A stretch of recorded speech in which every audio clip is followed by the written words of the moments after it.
Le quartier de Montparnasse est situé sur la rive gauche. Il s'étend de l'hôpital Necker, situé à l'angle de la rue de Sèvres et du boulevard Montparnasse, jusqu'à la closerie des Lilas, au coin du boulevard Port-Royal.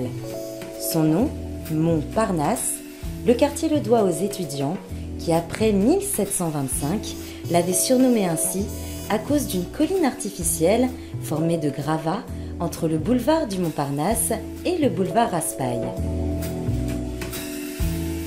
Montparnasse a surtout connu ses grandes heures des années 20 à 50, quand il est devenu l'aire de jeu de peintres désormais célèbres comme Picasso, Soutine, Modigliani, Dali, Giacometti, bref, tout ce qui allait illuminer l'art du XXe siècle.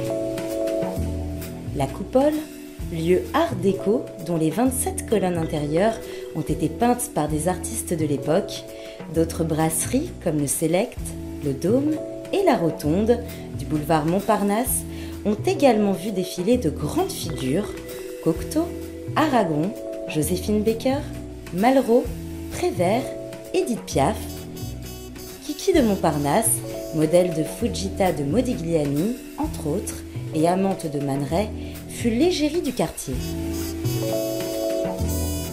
Temple de l'art littéraire et pictural, Montparnasse a également été le quartier des Bretons qui, arrivés de la gare Montparnasse, ouvraient des cafés et des crêperies.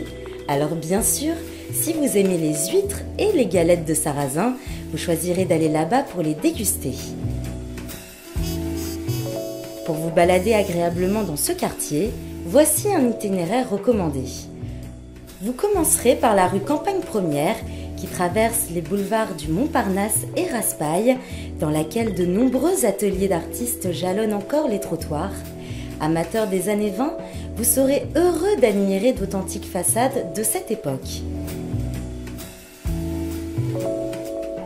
Juste à côté, presque au coin du boulevard Raspail et du boulevard Edgar Quinet, pour vivre un grand frisson, vous choisirez de déambuler dans la rue Émile Richard, la seule voie de Paris qui ne dispose d'aucun numéro d'immeuble sur 400 mètres, et pour cause, c'est une simple trouée entre les deux murs du cimetière Montparnasse, et ni à gauche ni à droite, vous ne trouverez de possible échappatoire si vous étiez menacé par un hypothétique agresseur.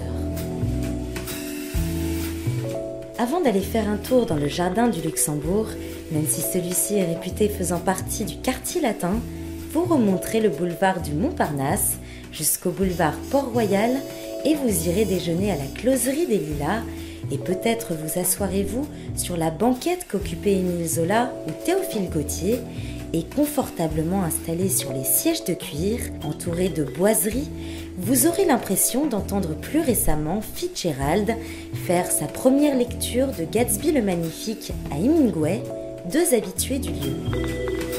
Enfin, vous descendrez la rue d'Assas en traversant les jardins de l'Observatoire pour rejoindre le jardin du Luxembourg qui abrite le Sénat, 106 statues représentant José María de Heredia, Beethoven, Flaubert, en passant par Chopin et bien d'autres encore, viendront alimenter votre promenade de songeries musicales et poétiques.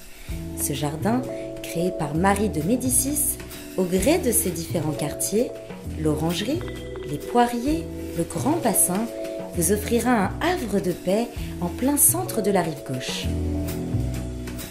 Et pour finir, n'oublions pas que Montparnasse a également accueilli les plus grands exilés politiques comme Lénine et Trotsky.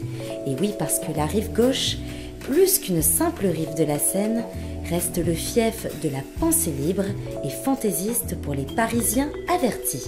Bonne balade!